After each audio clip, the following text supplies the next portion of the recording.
Hey guys, welcome back to my channel, and this is the video where I'll be talking about my experience of learning English and my origin and all other stuff which you were asking me in the comments below. So let's get started.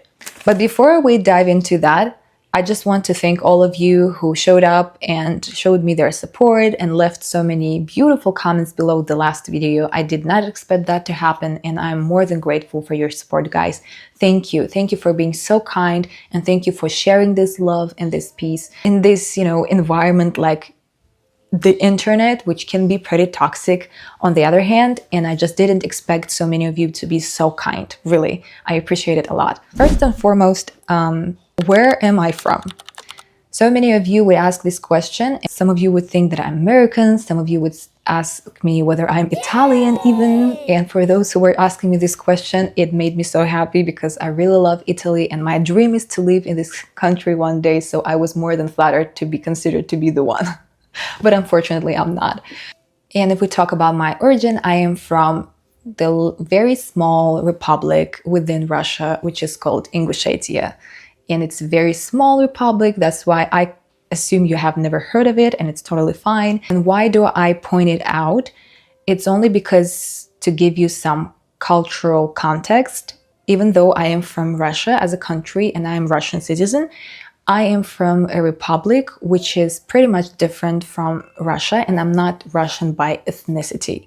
So by ethnicity, I am English, which is like a totally different nation. One of the main reasons why I told you that, just because you were curious and you were asking me who I am by ethnicity. So here's the answer. What you need to know is that I speak two languages, and two of them are my natives, which is Russian and English, which are two different languages, like totally different languages. And I guess that impacted on my ability to learn other languages too, because I was bilingual since I was a child. So I guess it has a lot to do with my capability of learning a new language. Now let's talk about my experience of learning English. How did I got the level that I do have right now? This is a very important question. I know that, guys. Even though I'm still in the process of learning, I'm still working on my English. As you can see, I do have some very high level of fluency and English in general. My current level of English is C1 according to the IELTS exam. Yes, I did pass this exam in 2023. And what I need to say here is that I don't still feel like I am a C1 speaker. I gotta be honest. Even though many of you who are watching this video right now might think you are a girl, like you do have like a very good level of English. I understand why you're saying that, because I do sound very natural and I'm pretty fluent, and that's why you can assume, oh no, your English is very good. But in reality, I don't actually feel that I speak on the level which I have. And it's totally fine, because we will talk about it later on, about this difference in your listening skills and your speaking skills. So when it comes to listening and reading, I can feel like a very confident C1 level learner. But when it comes to speaking, I don't. I actually don't. When I can actually feel that is when I'm actually speaking to someone. Because when I'm talking in front of a camera, it's not that difficult for me to speak on some level. But when it comes to speaking in real life, my speaking skills go from this to this. I'm just working on changing it, and I'm just working on bettering my own English speaking skills right now, because I think that this skill is the main skill that I need to work on. How did I got to the place where I am right now? First and foremost, you need to know that I have never learned English in a very traditional way, which people usually do. It's, going to different international language schools and having private tutors or something like this. Mostly I've been learning English by my own. And I actually started doing it when I was about, when I wanted to teach English, which I do right now, actually. I teach lower levels, like beginners and elementary students. And this is a completely different story, which I, again, need to cover in the completely different video and talk about this too. So what I mean is that when I was trying to kind of learn a lot about teaching and how to teach English, I would come across a lot of things like knowing why you say certain things certain way, because I knew that I can say this thing this way, but I couldn't explain why. I didn't know rules. So first and foremost, I picked up the language, which means that I learned English pretty much naturally, which means that I watched a lot of content in English. It wasn't that much content because I remember growing up, like from a certain point, I got interested in this language, and it was when I was in 8th grade. And I remember why I got interested. It was because of a singer, which songs I liked, and now she's very popular, and her name is Taylor Swift. Because of this singer, I just really wanted to learn more, because I would listen to her songs and I would learn some separate words and phrases from these songs so I can sing along and understand what I'm singing. And that will impact my English a lot, guys, because I would learn this phrase and then I would listen to the song over and over again, singing it along with the singer. So repeating this word over and over again, and it helped me to enrich my vocabulary a lot. I still remember these words like figure out, enchanted, fascinated, blushing. Then, because of that natural interest in her music, I would be interested in her personality, and it led me to watching the interviews with her. And again, these interviews were not dubbed, they were not translated to Russian, and that's why I had to understand what she was saying in English. So I would stop the interview, I would go and watch what the certain word or phrase meant, because I didn't know them, and I would get back to the interview and watch this interview over again. Yep. So first step was just being interested in something, and this interest led me to learning.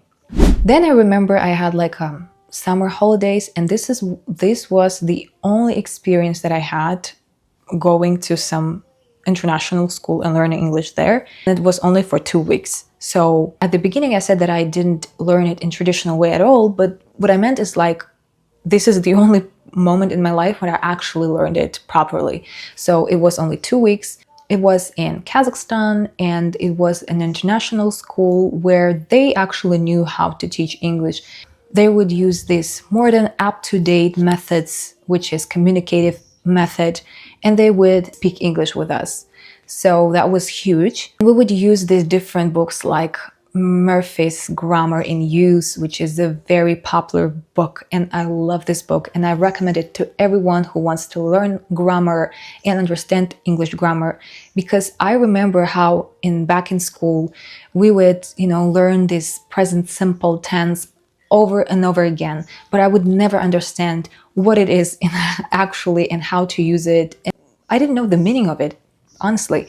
And then I went to this school and they taught me by this book what present simple is from the context. They would show where to use it, why do I need it, and only then would I actually understand the grammar and its power and why it is important and how it is not something that you just learn to know the rules, but it's actually has to do something like directly with the language. In this situation, you need to use this. In that situation, you need to use that. That's how it works. So I highly recommend to use this book if you are interested in learning grammar, English grammar. So that was the next step that I took in, on the way of learning English, and that helped me a lot, guys. Actually, these 2-week courses gave me so much basis.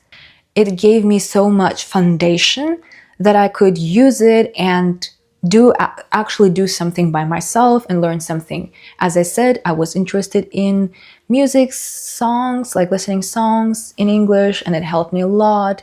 Then I would watch these interviews, and then I would watch more and more. But it was pretty passive, and it was only when I was interested in something, so my learning was very slow until 2017.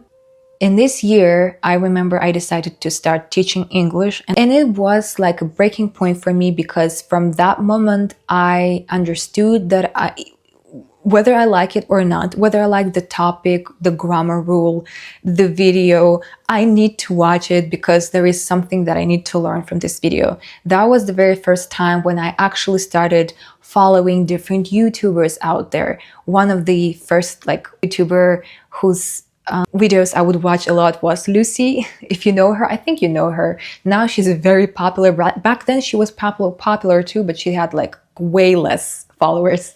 And I would watch her. I actually found Estee Lalonde at that moment because I was so curious about learning language and learning everything that I can. But that was the moment when I actually felt stuck and I was pretty much disappointed and I didn't know where to go with this and what direction to take. And I remember when I started forcing myself watching content in English, and I started doing it seriously only 2 years later, which was in 2019.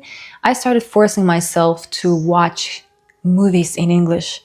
And this was a very serious step to take because actually I think it impacted my English a lot. I started watching whether I like it or not, because at the beginning it was very difficult for me to watch anything in English, like which was longer than 20-minute long video. So it was torture for me. But I remember how I forced myself, and not only just watch, I would also try to write down some phrases and words which I thought were useful for me. Not everything, but only those which I thought like, okay, I can use them. Like I'm interested in using them.